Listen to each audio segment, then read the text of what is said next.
जय हिंद दोस्तों। देखो, हम भारत की स्थिति में विस्तार के बारे में अध्ययन कर चुके हैं। पूरा पहला पार्ट, पूरा चैप्टर कर चुके हैं 2 पार्टों में। आज हम पढ़ेंगे भारत के भौतिक प्रदेश। भौतिक प्रदेश कि भारत के कौन कौन से भौतिक प्रदेश हैं, उनके बारे में विस्तृत रूप से अध्ययन करेंगे, जिसमें हम आरबीएससी और एनसीईआरटी और इसके साथ साथ जो पहल है उससे भी कुछ टॉपिक उठा के हम ढंग से इसका अध्ययन करेंगे। देखो, पहली बात तो भौतिक प्रदेश क्या होते हैं। भारत की भूआकृतियों के बारे में बात करेंगे। भूआकृतिक प्रदेश, देखो भू का मतलब होता है पृथ्वी, और पृथ्वी पर जो ये बनने वाली आकृतियां हैं खूब सारी हैं। पृथ्वी पर बनने वाली आकृतियां जो अंतर्जनित और बहिर्जनित बलों के कारण बनती है, तो इन आकृतियों के बारे में हम अध्ययन करेंगे। तो देखो, सबसे पहले हम देखते हैं कि कौन कौन सी भूआकृतियां होती है। तो देखो, किसी भी कोई सा भी देश हो या किसी भी महाद्वीप में हो, कुछ निश्चित भूआकृतियां होती है, फिर हम उनका नामकरण कर देते हैं। जैसे मैदान, पर्वत, पठार, इसके अलावा द्वीप, इसके अलावा क्या हो जाएगा, मरुस्थल। मरुस्थल में इधर पार्ट किसका होता है, मैदान का ही होता है। इसके अलावा तटीय मैदान, ये भी किसी का पार्ट है, इसी का तट के समीप होने के कारण तटीय मैदान है। अब देखो, ये होते हैं उच्चावच। उच्चावच 3 होते हैं, ध्यान रखना। प्रथम श्रेणी के उच्चावच में आपको पता है महाद्वीप और महासागर आते हैं। द्वितीय श्रेणी के उच्चावच में मैदान, पर्वत एवं पठार आते हैं। तृतीय श्रेणी के उच्चावच में डेल्टा वगैरह वगैरह आ जाता है। तो देखो, इनकी बात करते हैं। सबसे पहले हम बात करते हैं कि इनका निर्माण कैसे हुआ था, फिर भौतिक प्रदेशों के भारत में अध्ययन करेंगे, भारत के भौतिक प्रदेशों की। देखो, जैसे हम बात करते हैं सबसे पहले मैदान। मैदान का निर्माण आपको पता है किसके माध्यम से होता है, नदियों के माध्यम से। नदियों के माध्यम से किसका निर्माण होता है, पर्वत का निर्माण। देखो, पर्वत और पठार के निर्माण की बात करते हैं। सबसे पहले पर्वत बने कैसे, पठार कैसे बने हैं, देखो इनकी बात करते हैं। देखो, पृथ्वी के आंतरिक भाग की बात करते हैं। ये पृथ्वी का आंतरिक भाग है। आपको पता है स्वेस के अनुसार पृथ्वी के आंतरिक भागों को 3 भागों में डिवाइड किया गया है, सियाल, सीमा और नीफे। देखो, ये वाला क्षेत्र है, ये कहलाता है भूपर्पटी कहलाता है। इसके नीचे यहां पर एक मंडल पाया जाता है, दुर्बलता मंडल,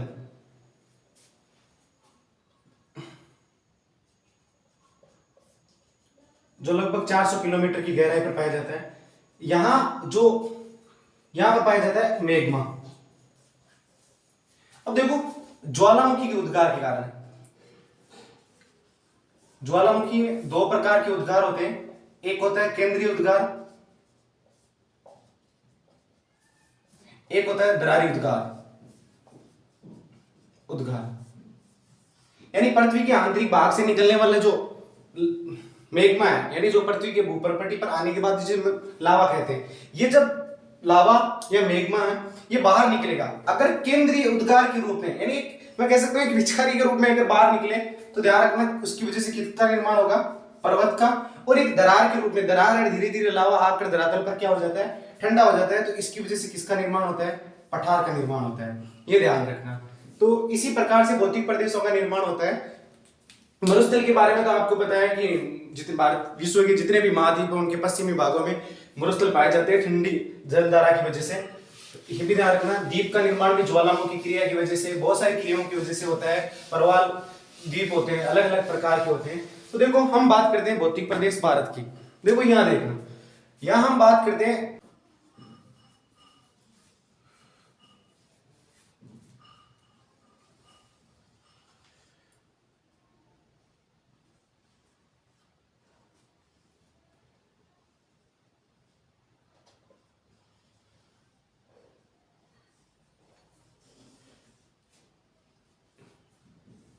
ये अपना भारत है। देखो, भारत की भौतिक प्रदेशों की बात करते हैं। सबसे पहले हमने बात करते हैं पर्वत की। देखो, यहां पर पर्वत श्रृंखला है, तो हमने इसको उत्तर का विशाल मैदान नाम दे दिया। तो पहला भौतिक प्रदेश हो गया उत्तरी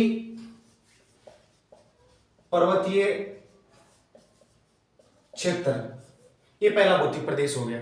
फिर हम एक नाम देते हैं यहां पर उत्तर का विशाल मैदान, क्योंकि कौन सी दिशा में, उत्तर में, तो उत्तर का विशाल मैदान, जो आपको पता है गंगा सिंधु और ब्रह्मपुत्र नदियों से मिलकर बना होता है। ये हो गया दूसरा भौतिक प्रदेश। अब हम बात करते हैं तीसरे भौतिक प्रदेश की। ये हो गया यहाँ पर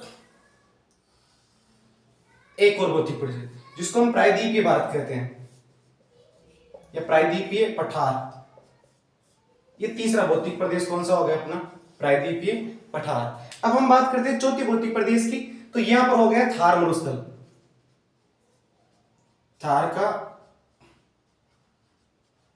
मरुस्थल। पांचवें भौतिक प्रदेश की बात करें तो यहां पर पांचवा भौतिक प्रदेश है ये, जिसको हम तटीय मैदान। यहां पर देखो यहां एक पर्वत श्रृंखला है पश्चिमी घाट, इसके किनारे है तटीय मैदान। तटीय मैदान यानी पूर्वी तटीय मैदान, सॉरी ये पश्चिमी तटीय मैदान, ध्यान रखना। पश्चिमी तटीय मैदान जो अरब सागर से जुड़ा हुआ है, ये है पूर्वी तटीय मैदान। पूर्वी तटीय मैदान कितने हो गए? एक उत्तरी पर्वतीय क्षेत्र, दूसरा उत्तर का विशाल मैदान, तीसरा कौन सा हो गया? थार मरुस्थल, चौथा प्रायद्वीपीय पठार, पांचवा कौन गया? तटीय मैदान। इसके अलावा यहाँ पर अंडमान और निकोबार द्वीप समूह, अरे यहाँ पर लक्षद्वीप है। तो टोटल हमारे पास कितने भौतिक प्रदेश हो गए? 6 भारत के भौतिक प्रदेश। पहला कौन सा हो गया? उत्तर का पर्वतीय क्षेत्र हो गया, जिसके अंतर्गत उत्तरी पूर्वी पहाड़ियां भी उसी में शामिल होगी। दूसरा कौन गया? उत्तर का विशाल मैदान, जिसमें सिंधु, गंगा और ब्रह्मपुत्र नदियों का मैदान आ जाएगा। इसके अलावा थार का मरुस्थल तीसरा। चौथा पठार हो गया, देख लो प्रायद्वीपीय पठार, प्रायद्वीप जिसके तीन ओर से जल से घिरा होता है, प्रायद्वीप कहते हैं, यानी इस तरह से घिरा होता है। इसके अलावा तटीय मैदान, पूर्वी तटीय मैदान और पश्चिमी तटीय मैदान। इसके अलावा द्वीप समूह, अंडमान निकोबार द्वीप समूह और लक्षद्वीप समूह। ये हमारे भौतिक प्रदेश हो गए सारे के सारे, ध्यान रखना। अब हम इन्हीं भौतिक प्रदेशों का एक एक का विस्तृत रूप से अध्ययन करेंगे कि भारत के इन भौतिक प्रदेशों का। तो इनके कम से कम आपके 4-5 वीडियो बन जाएंगे। देखो क्योंकि लंबे टॉपिक है, मैं आपको इनको डिटेल से अध्ययन करवाऊंगा। तो सबसे पहले हम बात करते हैं भौतिक प्रदेश की। पहला उत्तरी पर्वतीय क्षेत्र। इस उत्तरी पर्वतीय क्षेत्र को 3 भागों में डिवाइड कर लेंगे हम, ध्यान रखना। 3 भागों में सबसे पहले हम बात करेंगे हिमालय की। हिमालय में भी कौन से हिमालय की बात करेंगे? ट्रांस हिमालय की। उसके बाद में हम बात करेंगे हिमालय की। हिमालय को कितने पार्टों में डिवाइड किया है? 3 पार्टों में। कौन कौन सा? एक तो है महान हिमालय, इसके अलावा एक है लघु हिमालय, एक है शिवालिक हिमालय।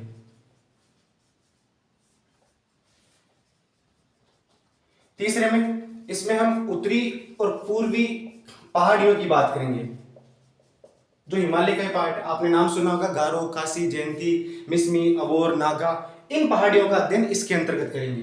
तो हम सबसे पहले ट्रांस हिमालय की बात करेंगे। हम पर्वतीय क्षेत्र की बात करें, देखो मैंने पहले ही बता दिया आपको कि भौतिक प्रदेश में कौन होते हैं?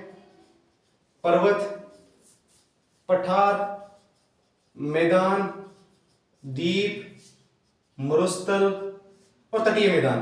तो देखो मैंने पहले बात की पर्वत, तो किस भारत में पर्वतों की स्थिति कौन सी है? उत्तरी पर्वतीय क्षेत्र। तो हम सबसे पहले पर्वतीय क्षेत्रों की बात करते हैं। देखो पर्वतों में सबसे पहले ट्रांस हिमालय की बात करते हैं हम। भारत में ट्रांस हिमालय, जो हिमालय का पार्ट नहीं, ध्यान रखना विशेष तौर पर। मैं इसको चित्र के माध्यम से हम पढ़ने की कोशिश करेंगे इसे।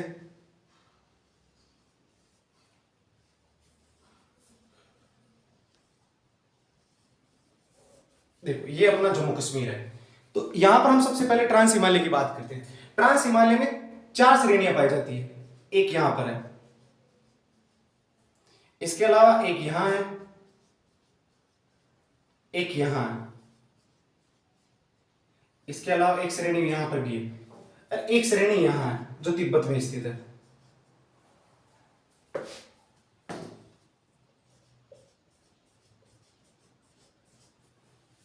देखो सबसे पहले वाली इस श्रेणी का नाम है काराकोरम श्रेणी। काराकोरम श्रेणी, इसका नाम है लद्दाख श्रेणी। इसका नाम है जास्कर श्रेणी, इसका नाम है कैलाश श्रेणी।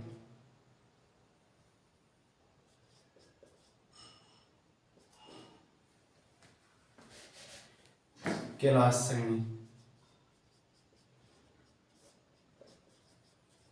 4। और एक यहां पर है पीर पंजाल श्रेणी, पंजाल। ये ट्रांस हिमालय के हिस्से हैं। तो देखो इनकी बात करते हैं। आपको मैंने पहले ही बता दिया, इसको याद करने की देखो एक ट्रिक भी है, कलेजा याद रख लेना।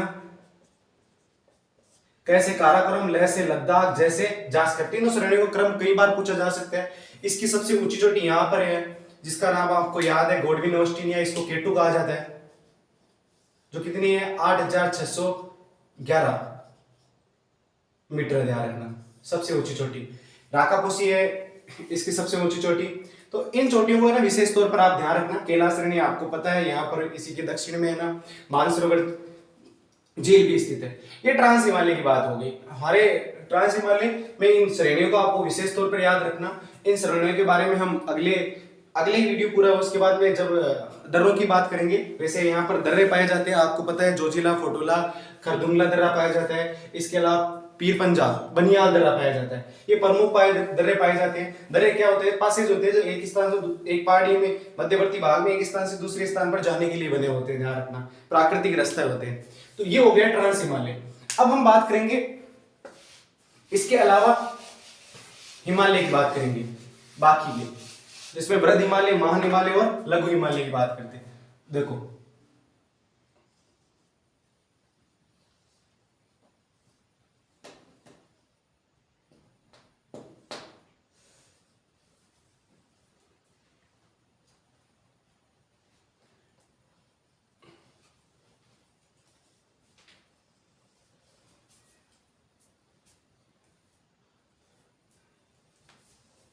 देखो अब बात करते हैं हम सबसे पहले हिमालय के बारे में। देखो सबसे पहले हम बात करेंगे कि हिमालय की उत्पत्ति कैसे हुई। हम पहले तो मैं ऐसे ही बता देता हूं आपको कि हम हिमालय का जो वर्गीकरण पढ़ रहे हैं वो उत्तर से दक्षिण की ओर पढ़ रहे हैं। उत्तर से दक्षिण की ओर वर्गीकरण पढ़ रहे हैं, यानी हम उत्तर से दक्षिण। जैसे सबसे पहले ट्रांस हिमालय, फिर महान हिमालय, उसके बाद लघु हिमालय, फिर शिवालिक हिमालय। फिर हम इस चैप्टर के बाद जो इस यहां पढ़ने के बाद हम हिमालय के वर्गीकरण को हम ना पूर्व से पश्चिमी दिशा की ओर, पूर्व से पश्चिम दिशा की ओर हम इसका वर्गीकरण पढ़ेंगे, जिसमें कश्मीर हिमालय पढ़ेंगे, उत्तरांचल हिमालय पढ़ेंगे, इसके अलावा नेपाल हिमालय पढ़ेंगे, अरुणाचल हिमालय पढ़ेंगे। उन सारे के अध्ययन करेंगे। तो हमें सबसे पहले उत्तर से दक्षिण की ओर है। अब देखो हिमालय की उत्पत्ति कैसे हुई, बात सुनना। एक है इंडियन प्लेट। इंडियन प्लेट पहले हिस्सा हुआ करती थी, भूमध्य रेखा है ना, उसके दक्षिण में इंडियन प्लेट हुआ करती थी। आपको पता है पृथ्वी जो लगभग 51 करोड़ क्षेत्रफल है, पृथ्वी के प्रारंभ में हम बात करें तो पृथ्वी को दो भागों में, जिसको पेंथालासा और पेंजिया कहा जाता था। उस पेंजिया और पेंथालासा कहा जाता है महासागर को, पेंजिया कहा जाता है किसको? महाद्वीप को। उस पेंजिया के दो टुकड़े हो गए, एक का नाम अंगारा लैंड, दूसरे का नाम गोंडवाना लैंड था। अंगारा लैंड और गोंडवाना लैंड, अंगारा लैंड उत्तरी क्षेत्र में, गोंडवाना लैंड दक्षिण में। गोंडवाना लैंड के जो पार्ट हुए थे उसमें दक्षिणी अमेरिका था, अफ्रीका था, अंटार्कटिका था, भारत था और ऑस्ट्रेलिया था। भूमध्य रेखा से दक्षिण में ये था। तो ये क्या प्लेट विवर्तनिक सिद्धांत जब मैं फिजिकल ज्योग्राफी पढ़ाऊंगा तो उसमें आपको डिटेल से बताऊंगा इसके बारे में। ये प्लेटें खिसकती गई। इंडियन प्लेट उत्तरी पूर्वी दिशा में आज भी खिसक रही है, लगभग 2 सेंटीमीटर प्रति वर्ष की गति से खिसक रही है। इसके साथ ऑस्ट्रेलियन प्लेट जो दक्षिणी पूर्व दिशा की तरफ खिसक रही है, आज भी खिसक रही है। तो ये पहले इंडियन और ऑस्ट्रेलियन प्लेट दोनों एक ही हुआ करती थी। अब हम बात बता रहा हूं आपको। देखो एक है भारतीय प्लेट, याद रखना। एक तो है भारतीय प्लेट, मैं इस पे यहां लिख रहा हूं, ये हो गई यूरेशियाई प्लेट। यूरेशियाई प्लेट। इसके अलावा यहां है एक इंडियन प्लेट। देखो यूरेशियन प्लेट उत्तर दिशा में थी और दक्षिण से आ रही, दक्षिण पूर्व दिशा की ओर आ रही कौन सी? Indian plate. यूरेशियन प्लेट अपनी ओर इस तरह आकर अभिश्रित होना, यानी टकराना, इसे विवर्तनिक। जैसे ये टकराई तो टकराने के बाद ये बीच वाला भाग है ना, फोल्ड ऊपर उठने लग गया, ये इस प्रकार से वलित होने लगा था, फोल्डेड होने लग गया था, जिसकी वजह से इसका निर्माण हो गया था, हिमालय का निर्माण हुआ था। आपको पता है कोबर का भूसन्नति सिद्धांत है। यहाँ तो बहुत लंबा हो जाएगा वीडियो, जो फिजिकल ज्योग्राफी बताऊंगा तो उस समय आपको इसका डिटेल में इसका अध्ययन करवा दूंगा। तो इसी के कारण सिनाजोइक काल में लगभग 7 करोड़ वर्ष पहले ये घटना हिमालय की उत्पत्ति होती है, ध्यान रखना, कोबर के भूसंगति सिद्धांत के अनुसार। हिमालय की बात करें तो हिमालय की 5 लाख वर्ग किलोमीटर क्षेत्रफल है इसका, हिमालय का 5 लाख वर्ग किलोमीटर क्षेत्रफल याद रखना। इसके अलावा इसकी लंबाई याद रखना, लंबाई 2500 किलोमीटर है, ध्यान रखना। कहीं कहीं पर 2400 भी दे रखी है, तो ये भी याद रख लेना आप एनसीईआरटी में। इसके अलावा इसकी चौड़ाई की बात करें, चौड़ाई की बात करें तो ये 250 से लेकर 400 किलोमीटर तक है, ध्यान रखना इसकी चौड़ाई। इसके अलावा इसकी औसत ऊंचाई की बात करें तो औसत ऊंचाई 5000 मीटर है, ध्यान रखना। मैं हिमालय की बात कर रहा हूं, ना कि वृहद हिमालय की। हिमालय की जो क्षेत्रफल है 5 लाख वर्ग किलोमीटर है, इस जो लंबाई है इसकी वो 2500 किलोमीटर है, लगभग 2400 भी लिखा है कहीं पर। इसके अलावा इसकी औसत चौड़ाई 250 से लेकर 400 किलोमीटर तक है। कहां से कहां तक है? ये सिंधु घाट से लेकर ब्रह्मपुत्र घाट के बीच में स्थित है, ध्यान रखना। ये विशेष तौर पर याद रखना। इस हिमालय की बात करें तो हिमालय के पश्चिम में जो हिमरेखा की बात करें, हिमालय के पश्चिम में हिमरेखा 5700 मीटर की ऊंचाई पर है, जबकि पूर्व में ये 4200 मीटर की ऊंचाई पर है, ध्यान रखना, विशेष तौर पर याद रखना। अब हम हिमालय के एक एक टॉपिक के बारे में अध्ययन करेंगे कि वृहद हिमालय, लघु हिमालय और महान हिमालय के बारे में। तो हम बात करते हैं, सबसे पहले मैं जल्दी बता देता हूं आपको। सबसे पहले हम बात करते हैं महान हिमालय की। महान हिमालय का जो उपनाम है ना, उस महान हिमालय के उपनाम है, एक का नाम है हिमाद्री, हिमाद्री भी कहा जाता है इसे, और इसको वृहद हिमालय भी कहा जाता है, इसको वृहद हिमालय भी कहा जाता है, याद रखना। इसी हिमालय से हिमालय तंत्र की जितनी भी नदियां हैं ना, उसको हिमालय तंत्र की यहां से उद्गम होता है। इसकी जो औसत ऊंचाई है वो लगभग 6000 मीटर है, याद रखना, औसत ऊंचाई 6000 मीटर है। ये लगभग यहां से 6000 मीटर से अधिक, यहां पर 40 से अधिक चोटियां पाई है इसकी, ध्यान रखना। इसकी आकृति की बात करें तो आकृति चाप के समान है, ये ध्यान रखना। इसकी आकृति इसके समान है, चाप के समान है। इसके देशांतरी विस्तार की बात करें, यानी इसके विस्तार की देशांतरी विस्तार, तो वो याद रखना। इसका विशेष तौर पर आप 73 डिग्री पूर्वी देशांतर से लेकर, याद रखना, 97 डिग्री पूर्वी देशांतर है, ये इसका देशांतर विस्तार एनसीईआरटी में दे रखा है, तो आप इसका विशेष तौर पर ध्यान रखना। और इसकी जो औसत चौड़ाई है, बात करते हैं इसकी औसत चौड़ाई की बात करते हैं, तो ये चौड़ाई इसकी लगभग 100 से लेकर 200 मीटर तक है, 200 किलोमीटर तक, 200 किलोमीटर तक। वापस देखो, महान हिमालय, इसको हिमाद्री और वृहद हिमालय भी कहा जाता है। इसकी औसत ऊंचाई 6000 मीटर है, इसकी चौड़ाई है, औसत ऊंचाई 6000 मीटर, चौड़ाई कितनी है इसकी 100 से लेकर 200। इसकी लंबाई 2400 किलोमीटर, ध्यान रखना, लंबाई 2400। इसका देशांतरी विस्तार 73 डिग्री पूर्वी से लेकर 97 डिग्री पूर्वी तक है, ये आपको विशेष तौर पर ध्यान रखना। देखो, ये आपकी बातें पूरी कंप्लीट होगी। तो ट्रांस हिमालय और महान हिमालय को अलग करने वाला इंडो सांगपो सचर जोन है, ध्यान रखना, इंडो सांगपो सचर जोन, जो ट्रांस हिमालय और महान हिमालय को दोनों को आपस में अलग करते हैं, ध्यान रखना ये विशेष तौर पर। अब हम बात करते हैं महान हिमालय की कुछ चोटियां हैं, क्रम वाइज बात करते हैं। महान हिमालय की प्रमुख चोटियां पश्चिम से पूर्व दिशा की ओर, पश्चिम से पूर्व दिशा की ओर। एक तो है, ध्यान रखना, कामेट याद रखना। इसके अलावा नंदा देवी याद रखना,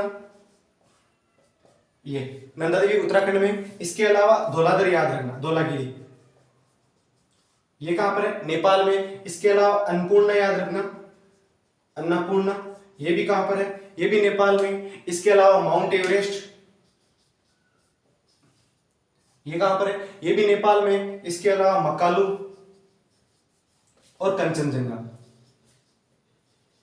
ये सारी की सारी आपको याद रखनी है। कहां से है? पश्चिम से पूर्व दिशा की ओर। सबसे पहले कामेट, नंदा देवी, धौलागिरी, अन्नपूर्णा, माउंट एवरेस्ट, मकालू और कंचनजंगा चोटियां ध्यान रखना। ये सारी की सारी महान हिमालय में स्थित है, ये ध्यान रखना। अब अगली बात करते हैं लघु हिमालय की। देखो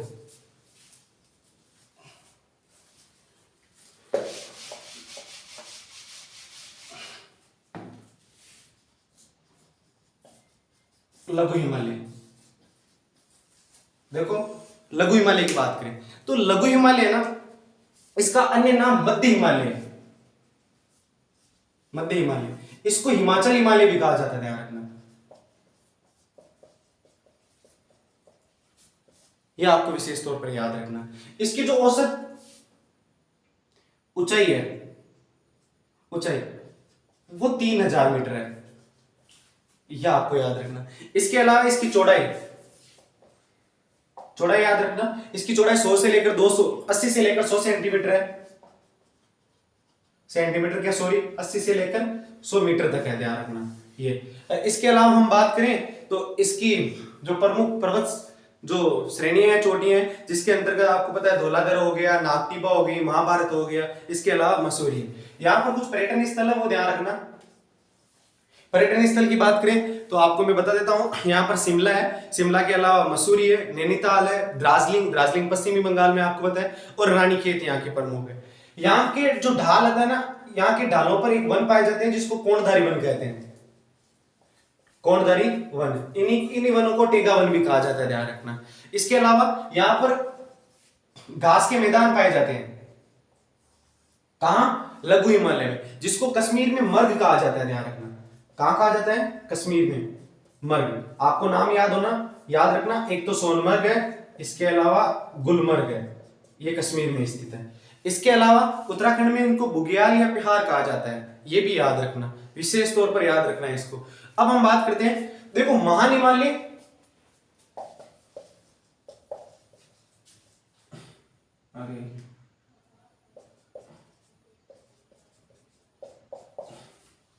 महान हिमालय और लघु हिमालय, इसको अलग करने वाले उसको कहते हैं मेन सेंट्रल थ्रस्ट कहा जाता है उसको, ये आपको विशेष तौर पर याद रखना। क्या कहा जाता है, मेन सेंट्रल थ्रस्ट। सबसे पहले ट्रांस हिमालय और लघु हिमालय, ट्रांस हिमालय और महान हिमालय को कौन करते हैं, इंडो सांगो सज्जर जोन करते हैं। इसके अलावा महान हिमालय और लघु हिमालय को मेन सेंट्रल थ्रस्ट कहा जाता है, अलग करने वाले को। अब हम बात करते हैं शिवालिक हिमालय की। देखो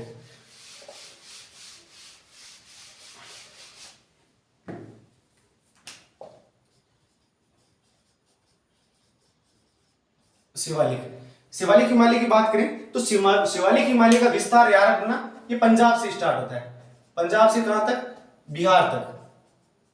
बिहार में आपको पता है कौन सी नदी, कोसी नदी, जो बिहार का शोक कहलाती है, वहां तक इसका विस्तार है। इससे याद रखना, इसको पूर्व में, याद रखना, पूर्व में चूरिया मूरिया कहा जाता है, इसे पूर्व में से चूरिया मूरिया कहा जाता है। गोरखपुर के समीप इसको डुंडुआ कहा जाता है। इसकी जो औसत ऊंचाई है वो 1000 मीटर, ध्यान रखना। और इसकी जो चौड़ाई है, वैसे कोई नहीं पूछेगा इनको, लेकिन फिर भी मेरा बताने का कर्तव्य है, 10 से लेकर 50 किलोमीटर के बीच में। अब देखो शिवालिक और लघु हिमालय, इन दोनों को अलग करने वाले उसको मेन बाउंड्री फॉल्ट कहा जाता है, मेन बाउंड्री फॉल्ट कहा जाता है। किस किस को, मध्य उसको लघु हिमालय और शिवालिक हिमालय को। तो ये आपको तीनों विशेष तौर पर ध्यान रखना, ट्रांस हिमालय और महान हिमालय को अलग करने वाले इंडो सांगो सज्जर जोन कहा जाता है। और इसके अलावा जो अपना महान हिमालय और लघु हिमालय को अलग करने वाला है, इसको क्या कहा जाता है, याद रखना, इसको मेन सेंट्रल थ्रस्ट कहा जाता है। और अपना लघु हिमालय और शिवालिक हिमालय, इन दोनों को अलग करने वाले को कहा जाता है मेन बाउंड्री फॉल्ट कहा जाता है। तो आज के लिए इतना ही है। वैसे ये भी याद रखना, लघु हिमालय और महान हिमालय के मध्य में द्वार और दून पाए जाते हैं, जैसे आपको पता है देहरादून हो गया, इसके अलावा हरिद्वार हो गए, ये भी। तो आज के लिए इतना ही, अगले वीडियो कल हम अध्ययन करेंगे। जय हिंद।